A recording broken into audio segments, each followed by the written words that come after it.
Hello everyone and welcome back to exam Marathi academy. तर आजच्या व्हिडिओत आपण तुमच्या अपकमिंग DHS फार्मसी ऑफिसर एक्झामिनेशनसाठी pharmacy act, drugs and cosmetic act या टॉपिकचे क्वेश्चन्स पाहणार आहोत. खूप इम्पॉर्टंट टॉपिक आहे, सिलेबसमध्ये क्लिअरली मेन्शन्ड आहे. सो 5 किंवा 5पेक्षा जास्त क्वेश्चन्स यामधून तुम्हाला विचारण्यात येणार आहेत. सो इम्पॉर्टंट व्हिडिओ असणार आहे तुमच्या एक्झामिनेशन पॉईंट ऑफ व्ह्यूने.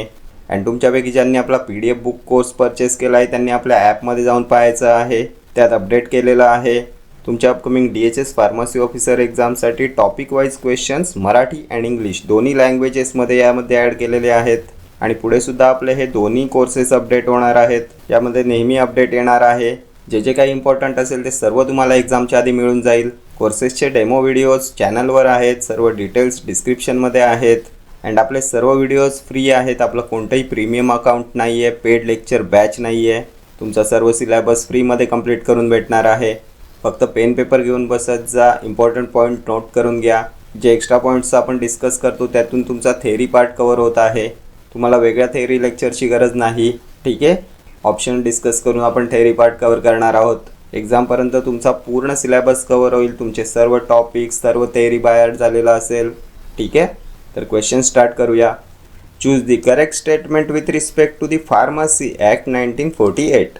कोणतं करेक्ट स्टेटमेंट आहे फार्मसी ॲक्टबद्दल?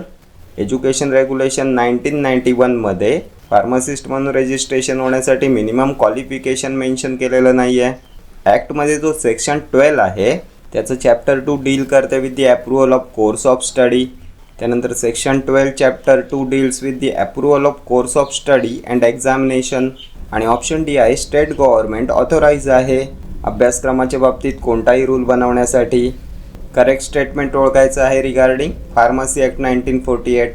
काय येईल तर बघा, एक एक ऑप्शन बघा आणि पेपर पेन घेऊन नोट करून घ्या. आहे 5 ते 6 क्वेश्चन्स यामधून तुमचे कवर होणार आहेत. तर बघा, ER 91 एज्युकेशन रेग्युलेशन 91 प्रिस्क्राईब करते ना minimum qualification for registration as pharmacist. जे D.Pharm पास होतात, डिप्लोमा इन फार्मसी पास होतात, तेच एलिजिबल असतात ना फार्मासिस्ट म्हणून रजिस्ट्रेशन करण्यासाठी. इथे डज नॉट डील आहे, सो इनकरेक्ट आहे. Section 12 chapter 2 approval of course of स्टडीशी संबंधित आहे का तर असतो, पण इथे ऑप्शन सीमध्ये बघा काय दिलं आहे, कोर्स ऑफ स्टडी अँड एक्झामिनेशनशी सुद्धा संबंधित असतो ना. सो मोस्ट ॲप्रोप्रिएट आन्सर येईल option C. Section 12 chapter 2 deals with the course of study and examination. इथे फक्त कोर्स ऑफ स्टडी आहे, सो हे येणार नाही. त्यानंतर स्टेट गव्हर्नमेंट बनवू शकते का कोणताही rule with respect to course of study? तर कोण बनवतात रूल्स तर PCI. काय आहे PCI तर सेंट्रल फार्मसी काउन्सिल आहे ना. स्टेट गव्हर्नमेंट इनकरेक्ट आहे. फार्मसी ॲक्टबद्दल तुम्हाला आणखी काय विचारण्यात येईल तर फार्मसी ॲक्ट कधी आला 1948. फर्स्ट अमेंडमेंट विचारलं तर काय सांगाल तर 1959. किती चॅप्टर्स आहेत आणि किती सेक्शन्स आहेत तर चॅप्टर्स 5 आहेत, सेक्शन्स 46. सर्व लिहून घ्या, यातूनच क्वेश्चन विचारण्यात येईल. Pharmacy act has been divided into 5 chapters and 46 sections. त्यानंतर तुम्हाला विचारण्यात येते फार्मसी ॲक्टचा कोणता चॅप्टर डील करतो with PCI. With chapter of pharmacy act deals with the PCI pharmacy council of India तर चॅप्टर 2. आता तुम्हाला PCIचे मेंबर्स विचारण्यात येतात. किती मेंबर्स असतात तर इलेक्टेड मेंबर्स असतात 8, नॉमिनेटेड असतात 9 आणि एक्स ऑफिशियो विचारलं तर 3. बघा, हे एक्स ऑफिशियो 3 मेंबर्स कोण असतात तर director general of health services, त्यानंतर director of central drugs laboratory आणि ड्रग कंट्रोलर ऑफ इंडिया. हे 3 असतात एक्स ऑफिशियो मेंबर्स. लिहून घ्या, नेहमी क्वेश्चन विचारण्यात येतो यावर. एक्स ऑफिशियो कोण असतात, नॉमिनेटेड कोण असतात, त्यानंतर इलेक्टेड कोण असतात, इम्पॉर्टंट आहे. आता नॉमिनेटेड 9मध्ये काय येते तर बघा, यामध्ये एक असतो तुमचा रजिस्टर्ड फार्मासिस्ट, प्रत्येक स्टेटला रिप्रेझेंट करतो आणि प्रत्येक स्टेट गव्हर्नमेंट याला नॉमिनेट करते. त्यानंतर तुमचे 2 मेंबर्स असतात, यापैकी एक असतो फ्रॉम UGC अँड एक असतो फ्रॉम AICTE. ठीक आहे, आणि आणखी 6 मेंबर्स असतात यामध्ये. आणि या 6 मेंबर्सपैकी ॲटलिस्ट 4 जणांनी डिग्री और डिप्लोमा इन फार्मसी कंप्लीट झालेलं पाहिजे. नॉमिनेटेड 9 झाले, इलेक्टेड 8 असतात. बघा, यापैकी 6 मेंबर्स असतात, त्यापैकी कमीत कमी 4 जण टीचर्स असतात जे इलेक्टेड होतात bye UGC. 1 member is elected by Medical Council of India आणि जो उरलेला एक मेंबर आहे तो फार्मासिस्ट असतो, जो प्रत्येक स्टेटला रिप्रेझेंट करतो आणि इलेक्टेड असतो बाय ईच स्टेट. ठीक आहे, लक्षात ठेवा. इलेक्टेड 8, नॉमिनेटेड 9 आणि एक्स ऑफिशियो 3. तर आता इथे PCIचे मेंबर्स पाहिलेत तर स्टेट काउन्सिलचे सुद्धा इथेच लिहून घ्या. इलेक्टेड किती 7, नॉमिनेटेड 5 आणि एक्स ऑफिशियो 3. ठीक आहे, नेक्स्ट पाहूया. Considering the chapter 3 of the drugs and cosmetics act 1940 which of the following is correctly paired. बघा, पेअर मॅच करण्याचा क्वेश्चनसुद्धा प्रत्येक एक्झामला विचारण्यात येतो. सेक्शन विचारलेत आणि ड्रग्स कोणते येतील त्या सेक्शनच्या अंडर ते विचारण्यात आलेलं आहे. तर बघा, हे ऑप्शन्स बघण्याच्या आधी एकदा लिहून घ्या. सेक्शन 9 लिहा, मिसब्रँडेड ड्रग्ससाठी असतो. सेक्शन 9A लिहा, कशासाठी, ॲडल्ट्रेटेडसाठी. 9B spurious drugs. त्यानंतर 9C मिसब्रँडेड कॉस्मेटिक्स आणि section 9D spurious cosmetics. Important आहे, 100% एक क्वेश्चन यातून तुम्हाला विचारला जाईल. Misbranded drugs section 9, adulterated 9A, spurious 9B, misbranded cosmetics 9C आणि स्पुरियस कॉस्मेटिक्स 9D. आता बघा options. Section 9A spurious drugs, तर 9A ॲडल्ट्रेटेड ड्रग्स रॉंग आहे. सेक्शन 9B ॲडल्ट्रेटेड ड्रग्स येतात का, तर स्पुरियससाठी पाहिला ना 9B, इनकरेक्ट आहे. 9C मिसब्रँडेड कॉस्मेटिक्स, तर हे करेक्ट आहे. ओनली 3 ऑप्शन डी येईल तुमचं इथे करेक्ट आन्सर. या सर्व ड्रग्सचे सेक्शन्स खूप जास्त इम्पॉर्टंट आहेत. ठीक आहे, नेक्स्ट पाहूया. Under new drug policy 1994 with national drug authority the central government has the responsibility of granting licence itself to the following except. जी न्यू ड्रग पॉलिसी 1994 आहे त्या अंतर्गत यापैकी सेंट्रल गव्हर्नमेंटला कोणतं लायसन्स देण्याची परवानगी नाही आहे विचारलं आहे. एक्सेप्ट विचारलं आहे ना. Large volume parenterals, whole human blood and blood products, sera and vaccine, small volume parenterals. काय येईल, कसलं लायसन्स ग्रांट करत नाही सेंट्रल गव्हर्नमेंट. तर बघा, जी central गव्हर्नमेंटची central licensing approving authority असते जी सध्या CDSCOच्या अंडर आहे, ती कोणते लायसन्स ॲप्रूव्ह करते, तर नोट करून घ्या. लार्ज व्हॉल्यूम पॅरेंट्रल्स, त्यानंतर sera and vaccines, whole human blood and blood products आणि जे DNA टेक्नॉलॉजी वापरून मेडिसिन्स बनतात त्यांची लायसन्स ॲप्रूव्ह केली जातात by central licensing approving authority. ठीक आहे, बघा options. Large volume parenterals central government approve करते. व्होल ह्युमन ब्लड प्रोडक्ट्स हे सुद्धा करते. सेरा वॅक्सिन्ससुद्धा करते. Small volume parenterals state licensing ऑथॉरिटीकडे असते. ऑप्शन डी येईल इथे तुमचं करेक्ट आन्सर. ठीक आहे, एक्सेप्ट विचारले नाही ते आपल्याला. लक्षात ठेवा, small volume parenteral state government, state licensing authorities. Large volume विचारलं तर central government, central licensing approving authority. Next पाहूया.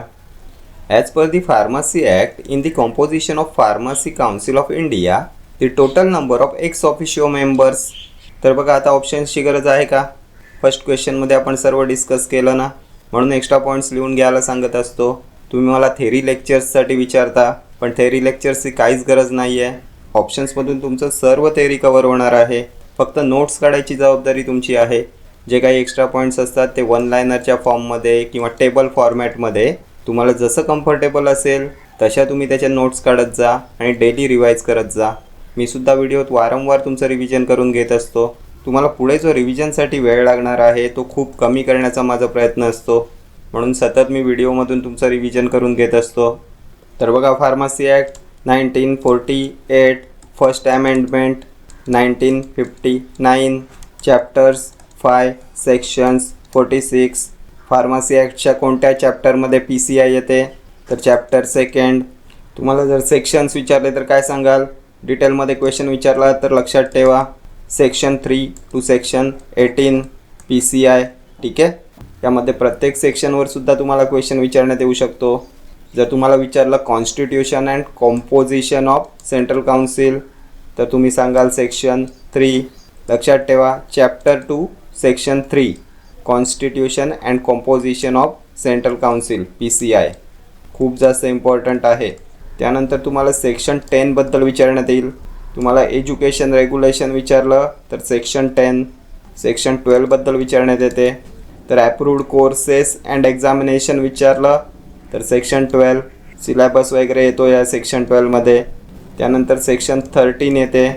एखाद्या कॉलेजचं ॲप्रुव्हल विड्रॉ करायचं असेल तर सेक्शन 13 लिहून घ्या, इम्पॉर्टंट आहे, विड्रॉवल ऑफ ॲप्रुव्हल. ठीक आहे. बघा आहे का तुम्हाला सेपरेट थेअरी लेक्चरची गरज? थेअरी कवर होते ना तुमची इथेच. आता जर PCIचे सेक्शन पाहिले तर स्टेट फार्मसी काउन्सिलचे सुद्धा लिहून घ्या.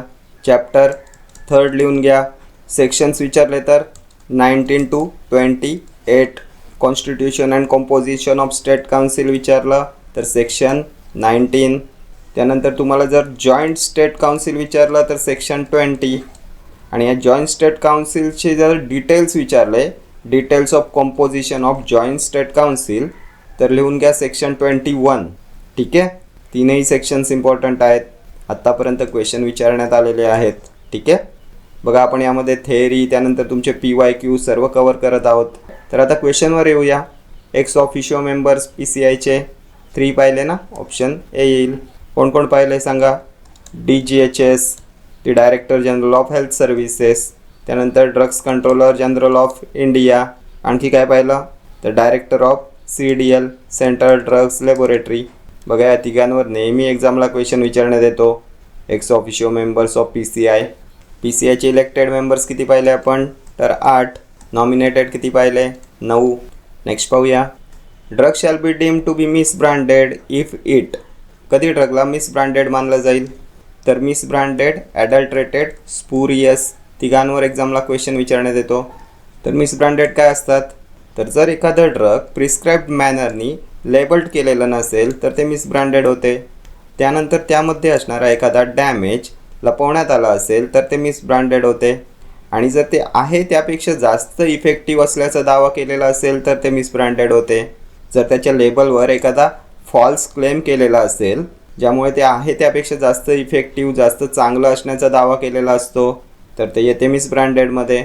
कोणता सेक्शन असतो मिसब्रँडेडसाठी तर लिहून घ्या section 17. Misbranded drugs comes under section 17. यांचं मॅन्युफॅक्चरिंग, सेल आणि डिस्ट्रीब्युशन सेक्शन 17च्या अंडर येते. आणि जर तुम्हाला आयुर्वेदिक, सिद्ध अँड युनानी मिसब्रँडेड ड्रग्सबद्दल विचारलं तर काय सांगाल? Manufacturing, sale and distribution of misbranded drugs comes under ayurvedic, Siddha and Unani drugs. तर यासाठी असतो सेक्शन 33E. ठीक आहे. दोन्ही क्वेश्चन्स आत्तापर्यंत रिपीट झालेत एक्झामला. लिहून घ्या. ॲडल्ट्रेटेड ड्रग्सचं सेक्शनसुद्धा बाजूला लिहून घ्या. 17A ॲडल्ट्रेटेड. आयुर्वेदिक, सिद्ध अँड युनानीसाठी विचारलं तर सेक्शन 33EE. ठीक आहे. 33EE. आता मिसब्रँडेड, ॲडल्ट्रेटेडचं लिहिलं आहे तर स्पुरियसचं सुद्धा लिहून घ्या इथेच. बघा तुमच्यापैकी काही जणांना असं वाटत असेल की क्वेश्चन बाजूला राहतो आणि आपण भलतीकडेच निघून जातो. तर हे भलतीकडेच नाही आहे, इथून तुमची सर्व थेअरी कवर होते. तुमचा हा क्वेश्चन तर इम्पॉर्टंट आहेच, पण या एक्स्ट्रा पॉईंट्समधून तुमचं थेअरी कवर होते आणि जवळपास 10 ते 12 क्वेश्चन्स तुमचे कवर होत आहेत. आता सुरुवात आहे म्हणून तुम्हाला हे थोडं कन्फ्युजिंग वाटेल, पण जसे जसे आपले पुढे लेक्चर्स होतील तुम्ही हे एक्स्ट्रा पॉईंट्स नोट करून घ्याल, त्याचं डेली रिव्हिजन कराल, तसं तसं तुम्हाला पुढे क्वेश्चन पाहिल्यावर ऑप्शन्सची सुद्धा गरज लागणार नाही. तुमच्या प्रिपरेशनची ही लेवल पाहिजे की तुम्हाला ऑप्शन्सची गरज लागली नाही पाहिजे एक्झामला, तुम्हाला एक्झॅक्ट आन्सर माहिती पाहिजे. ठीक आहे. सो तुम्हाला शिकवण्याच्या या मेथडचा फायदा एक्झाममध्ये दिसून येईल. एक्झाममध्ये क्वेश्चन पाहिल्यावर तुम्हाला हे सर्व पॉईंट्स रिकॉल होतील. ठीक आहे. तर स्पुरियस ड्रग्स 17B.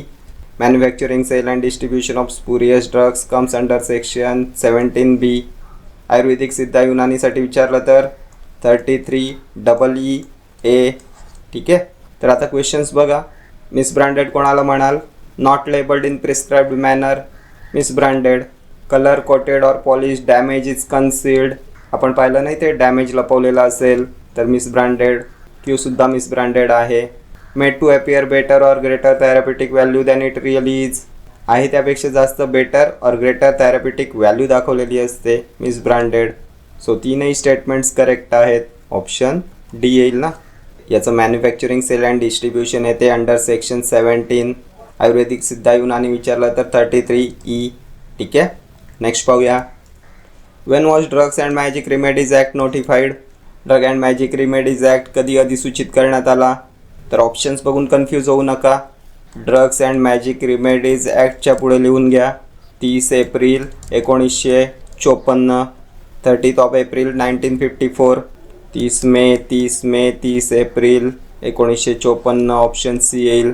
आणि जर तुम्हाला केम इंटू फोर्स विचारलं तर काय सांगाल? पास झाला 30 एप्रिल 1954ला, केम इंटू फोर्स विचारण्यात येते, काय सांगाल? तर 1 एप्रिल 1955. दोन्ही डेट इम्पॉर्टंट आहेत, दोघांवर क्वेश्चन विचारण्यात येतो. 1 of April 1955 came into force. ठीक आहे. आणि जर आता इथे 1 एप्रिलला हा कायदा आला आहे तर 1 एप्रिल 1957च्या पुढे लिहा medicinal and toilet preparation act. Medicinal and toilet preparation came into force 1 April 1957. Passing year विचारलं तर काय? तर पास झाला 1955ला. NDPS ॲक्टबद्दल विचारलं तर काय सांगाल? कधी पास झाला? 1985.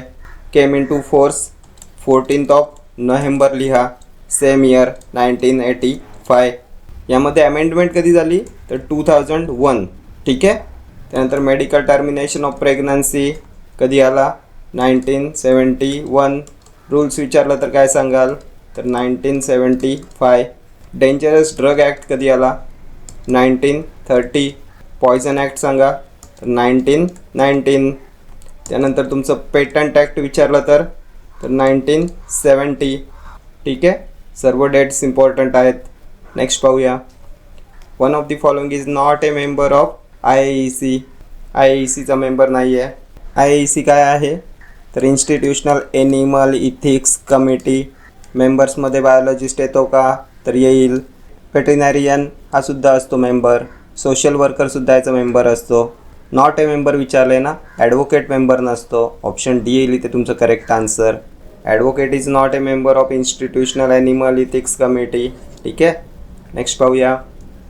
The drug and magic remedies objectional advertisement rules comes into force in the year. तर बघा आत्ताच पाहिलं ना, 30 एप्रिल 1954ला पास झाला. 1 एप्रिल 1955ला came in to force. Option C येईल ना, 1 ऑफ एप्रिल 1955. ठीक आहे. नेक्स्ट पाहूया. The Magic Remedies Act was passed and in force in the year. तर पास कधी झाला? 1954. Came in to force 1 April 1955. 1919 सांगा. पॉयझन ॲक्ट पाहिला ना आपण. 1930. Dangerous drugs act. 1940. Drugs and cosmetic act. Next पाहूया. The license for manufacture of cosmetics is issued in. कॉस्मेटिक्सच्या मॅन्युफॅक्चरिंगसाठी लायसन्स कोणत्या फॉर्ममध्ये इश्यू केलं जाते? तर बघा यासाठी ॲप्लिकेशन फॉर्म असतो, फॉर्म नंबर 31. आणि जे लायसन्स इश्यू होते तो फॉर्म असतो 32. इथे इशूड विचारले, सो 32 येईल, ऑप्शन बी. फॉर्म नंबर 31मध्ये ॲप्लिकेशन करतात. दोघांवर क्वेश्चन विचारण्यात येतो. Application made in form number 31, license issue in form number 32. 31 हे कशासाठी असतो? तर लोन लायसन्ससाठी असतो. लोन लायसन्ससाठी ॲप्लिकेशन केलं जाते फॉर्म नंबर 31A कॉस्मेटिक्सच्याच मॅन्युफॅक्चरिंगसाठी. आणि 32A लोन लायसन्स इश्यू होते. ठीक आहे. बघा या चौघांवर क्वेश्चन विचारण्यात येऊ शकतो तुम्हाला. कॉस्मेटिकच्या मॅन्युफॅक्चरिंगसाठी application 31, license issue 32, loan license application 31A, loan license issue 32A. ठीक आहे. नेक्स्ट पाहूया. Document seized by drug inspector during search of a place. एखाद्या जागेची झडती घेताना ड्रग इन्स्पेक्टरने डॉक्युमेंट सीज केलेत. where he believes an offense has been or is being committed. जिथे त्याला वाटत असते एखादा गुन्हा घडला आहे किंवा घडत आहे. तर या डॉक्युमेंट्सबद्दल विचारलेलं आहे. Returned immediately to the person from whom they were taken. ज्या व्यक्तीकडून घेतलेली आहेत डॉक्युमेंट्स त्या व्यक्तीला त्वरित परत केली जातात की कोर्ट प्रोसिडिंग नंतर न्यायालयाची कार्यवाही पूर्ण झाल्यानंतर रिटर्न केली जातात. सीज केल्यानंतर 20 डेजच्या आत त्यांना रिटर्न केली जातात की 60 दिवसांच्या आत रिटर्न केली जातात. Documents seized by drug inspector काय येईल? तर बघा ड्रग अँड कॉस्मेटिक ॲक्ट्स 1940च्या सेक्शन 22मध्ये आहे की डॉक्युमेंट्स तुम्हाला रिटर्न करण्यात येतात विदिन 60 डेज ऑफ सीझर, 60 दिवसांच्या आत. ऑप्शन डी येईल इथे करेक्ट आन्सर. ड्रग इन्स्पेक्टरची अपॉइंटमेंट कोणत्या सेक्शनच्या अंडर येते? Drug inspector is appointed under section 21. त्यानंतर drug inspector in relation to ayurvedic, Siddha and Unani drugs is appointed under section. तर 33G. ड्रग इन्स्पेक्टरच्या पॉवर्स कोणत्या सेक्शनमध्ये येतात? तर सेक्शन 22. हा पाहिला नाही ते सेक्शन 22. त्यानंतर ड्रग इन्स्पेक्टर्सच्या प्रोसिजर्स कोणत्या सेक्शनमध्ये येतात? तर section 23. Procedure for drug inspectors comes under section 23. चारही सेक्शन्स इम्पॉर्टंट आहेत. Appointment 21, powers 22, Ayurvedic, Siddha, Unani drug inspector 33G, procedure 23, documents 22. ठीक आहे, नेक्स्ट पाहूया. Blood and blood products are govern by which schedule of the drug and cosmetics act 1940. तर बघा, schedule B फीजबद्दल असते, fees for testing and analysis. Schedule C1 biological and special products. Biological and immunological products येतात ना schedule C मध्ये. Sera, vaccine, toxins, blood and blood प्रोडक्ट्ससुद्धा biological products आहेत ना. यामध्ये शेड्यूल C मध्ये येतात parental products. C1 is for non parental products. Important आहे, लिहून घ्या हे सुद्धा. Parental products C, non parental C1. Schedule G. तर यामध्ये असे प्रोडक्ट येतात जे मेडिकल सुपरविजनच्या अंडर घेतले जातात. List of drugs that must be taken only under medical supervision. Hormones वगैरे येतात ना यामध्ये. Schedule W. जेनेरिक नेम्ससाठी आहे शेड्यूल W. मग इथे काय येईल answer? Blood and blood products, schedule C and C1, option B येईल. तर आता शेड्यूल्स पाहिलेत तर आणखी काही शेड्यूल्स पाहूयात. Schedule O, standards for disinfectant. Schedule R विचारलं तर standards for medicinal contraceptives. Schedule P, life period of drug. P1 विचारलं तर pack size of drug. Schedule S, standards for cosmetics. Schedule H, list of prescription drugs. Schedule Y, clinical trials. Schedule FF, ophthalmic preparations. Schedule E, allopathic poison. E1, ayurvedic and Unani poisons. Schedule X, NDPS, narcotic drug and psychotropic substances. ठीक आहे, आणखी कोणतं बाकी राहिलं? तर M, GMP, good manufacturing practice. Schedule W, तर generic names. ठीक आहे, तर ही काही महत्त्वाची शेड्यूल्स आहेत. नेहमी क्वेश्चन रिपीट होते यावर, बाय हार्ट असायला पाहिजे तुमची. नेक्स्ट पाहूया. Vaccines and sera are included in dash D&C act. तर शेड्यूल C कशासाठी पाहिला? Biological and special products, blood and blood products. त्यानंतर सेरा, वॅक्सिन्स. C येते पॅरेंटल प्रोडक्ट्ससाठी. C1 non parental. हेच विचारलं आहे ना, वॅक्सिन्स, सेरा. शेड्यूल C येईल. शेड्यूल G, तर drugs to be taken under medical supervision only. Medical सुपरविजनच्या अंडर घेतले जाणारे drugs. Schedule G. Schedule FF, ophthalmic preparations पाहिले ना. Schedule X, narcotic drug and psychotropic substances. NDPS act कधी pass झाला? तर 1985. त्यानंतर तुम्हाला यावर विचारण्यात येते NDPS कन्सल्टेटिव्ह कमिटीमध्ये किती मॅक्झिमम मेंबर्स प्रेझेंट असतात? Maximum members present in NDPS consultative committee. Important question आहे. किती मेंबर्स असतात? तर मॅक्झिमम 20 मेंबर्स. शेड्यूल Xचं लायसन्स विचारलं तर काय सांगाल? तर बघा, शेड्यूल Xच्या रिटेलसाठी लायसन्स असते 20F. लायसन्स फॉर होलसेल विचारलं तर 20G. इम्पॉर्टंट आहे, नोट करून घ्या. Licence for retail of drugs specified in schedule X is issued in form number 20F and licence for wholesale of drugs specified in schedule X is issued in form number 20G. कॉस्मेटिक्ससाठी काय पाहिलं आपण? तर application 31मध्ये करतात. Licence issued in form number 32. Manufacturing of cosmetics पाहिलं ना. त्यानंतर loan लायसन्ससाठी काय पाहिलं? तर ॲप्लिकेशन करतात फॉर्म नंबर 31A मध्ये. लायसन्स इश्यू होते 31B मध्ये. बघा, इथे दोनदा डिस्कस केलं आपण मॅन्युफॅक्चरिंग ऑफ कॉस्मेटिक्सचं लायसन्स. इथेच बाय हार्ट झालं असेल, तुम्हाला पुढे रिव्हिजनची गरज पडणार नाही. ठीक आहे. शेड्यूल C अँड C1 बद्दल नाही पाहिलं आपण. याचं रिटेल लायसन्स तर 21.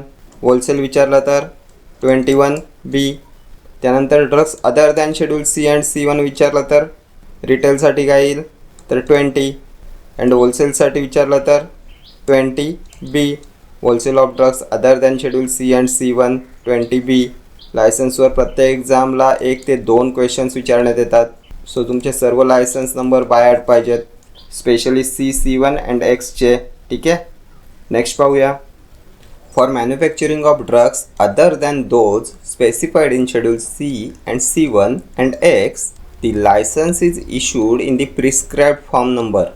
तर आहे का आता ऑप्शन्सची गरज? Drugs other than schedule C, C1 and X विचारलं आहे. तर C1साठी आपण काय पाहिलं? रिटेलसाठी पाहिलं 21, होलसेलसाठी पाहिलं 21B. बी लक्षात ठेवा, होलसेलसाठी बी इज फॉर होलसेल. त्यानंतर drugs other than C1 and X, तर रिटेलसाठी 20, होलसेलसाठी 20B. लक्षात ठेवा, बी आलं तर wholesale. Other than C1 and X विचारला तर रिटेलसाठी 20, होलसेलसाठी 20B.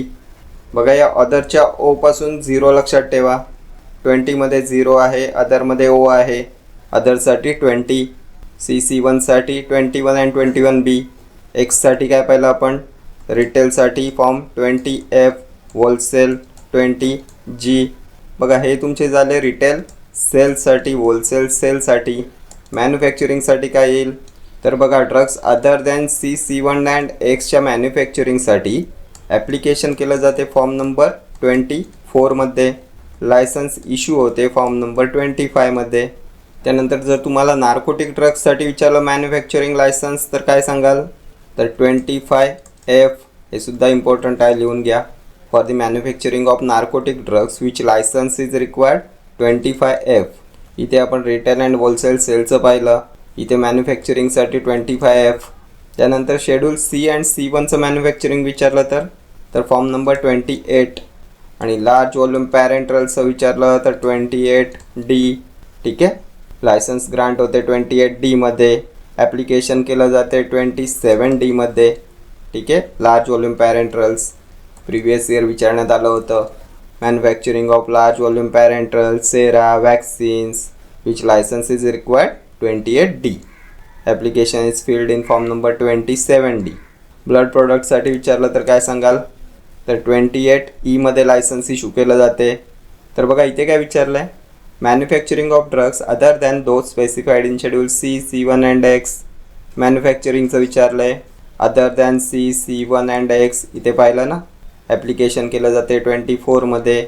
लायसन्स इश्यू होते 25मध्ये. काय विचारलं आहे? Licence is issued 25, option C. आता हे 25A दिले हे कशासाठी असते? तर हे सुद्धा लिहून घ्या. Drugs other than schedule C, C1 and Xच्या लोन लायसन्ससाठी असते ना. ए आलं तर लोन लायसन्स लक्षात ठेवा. W आलं तर होलसेल. 25F तर इथे पाहिलं ना शेड्यूल Xच्या मॅन्युफॅक्चरिंगसाठी. 25B तर बघा हे 25B जे असते हे तुमच्या रिपॅकिंगसाठी असते. Manufacture of repacking of drugs other than schedule C, C1 and X. हे सुद्धा इम्पॉर्टंट आहे, नोट करून घ्या. 25B manufacture of repacking of drugs other than C, C1 and X. बघा आता या पेजवर जे लिहिले ॲप्लिकेशन फॉर्म नंबर, त्यानंतर लायसन्स इश्यू नंबर्स, यातून तुम्हाला 1 ते 2 क्वेश्चन्स 100% एक्झामला या विचारण्यात येतील. ठीक आहे. सो एक चार्ट तयार करा याचा तुम्ही. नेक्स्ट पाहूया. Rideal Walker coefficient is to be stated on labels of. कसल्या लेबलवर असते? RWC antibiotic preparation, sunscreen preparation, shampoo, disinfectant fluids. तर RCW बॅक्टेरियल ॲक्टिव्हिटीच्या मेजरमेंटसाठी यूज करतात ना. डिसइन्फेक्टंट फ्लुइड्सच्या लेबलवर असते, ऑप्शन D येईल. याचा यूज करतात to identify the strength of antiseptics and disinfectant. Schedule कोणतं पाहिलं आपण डिसइन्फेक्टंटसाठी? तर शेड्यूल O पाहिलं ना. खूप वेळा एक्झामला रिपीट झालेला क्वेश्चन आहे. नेक्स्ट पाहूया. Maximum retail price of drugs in the scheduled formulations are fixed by the manufacturer on this formula. MRPचा फॉर्म्युला. तर ऑप्शन्स बघून कन्फ्यूज होऊ नका, लिहून घ्या. MRPचा फॉर्म्युला काय असतो? तर ceiling price plus local taxes. DPCO regulate करते ना, आपण पाहिलं होतं. Drug price control order. National pharmaceutical pricing authority एखाद्या स्पेसिफिक ड्रगची सिलिंग प्राईस सेट करते. MRP असते ceiling price plus local taxes. बघा आता options. Maximum retail price, ceiling price plus local taxes as applicable. हेच येईल ना, ऑप्शन A. नेक्स्ट पाहूया. Biological and biotechnological products are listed in schedule. तर C and C1 पाहिलं ना आपण. ब्लड प्रोडक्ट्स, त्यानंतर सेरा वॅक्सिन्ससाठी biological and biotechnological products. C is for parental products, C1 non parental products. रिटेलसाठी लायसन्स काय पाहिलं, सेलसाठी तर 21 होलसेल, 21 बी ऑप्शन सी येईल. शेड्यूल ए सांगा. तर एमध्ये तुमचे फॉर्म्स येतात, ॲप्लिकेशन लायसन्सेसचे जे फॉर्म आहेत ते येतात शेड्यूल एमध्ये. बीमध्ये फीज पाहिलं ना आपण, टेस्ट अँड ॲनालिसिसची फी येते. X narcotic drugs psychotropic substances. Retail सेलसाठी काय पाहिलं लायसन्स, तर 20 एफ होलसेल, 20 जी. मॅन्युफॅक्चरिंगसाठी काय पाहिलं, 25 एफ. ठीक आहे. नेक्स्ट पाहूया. CPCSEA डील्स विथ, काय असते CPCSEA, तर committee for the purpose of control and supervision of experiments on animals. ही एक तुमची स्टॅच्युटरी बॉडी आहे. काय येते याच्या अंडर, तर prevention of cruelty to animals act येतो ना 1960, इम्पॉर्टंट ॲक्ट आहे. It comes under CPCSEA. So good laboratory practice नाही, गुड क्लिनिकल प्रॅक्टिस नाही, GMP सुद्धा नाही येणार. Ethical issues of use of laboratory animals येईल ना, ऑप्शन डी येईल. It deals with the ethical issues of use of laboratory animals. ठीक आहे.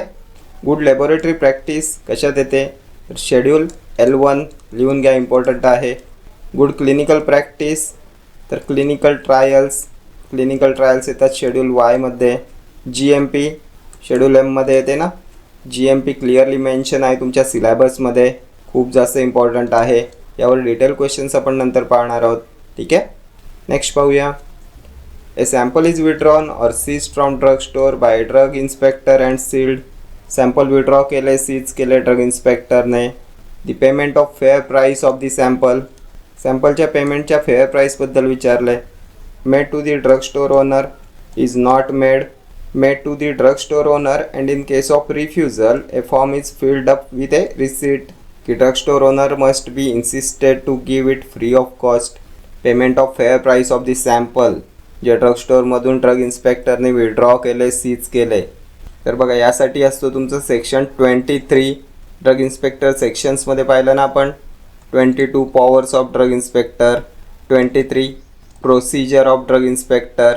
लक्षात ठेवा, ड्रग इन्स्पेक्टरच्या प्रोसिजर्स येतात 23मध्ये. आणि जर एखाद्या स्टोअरमधून ड्रग इन्स्पेक्टरने एखादं सॅम्पल विड्रॉ केलं असेल, ते सीज केलं असेल, तर त्या सॅम्पलच्या फेअर प्राईस पेमेंटबद्दल काय ते करेक्ट आहे.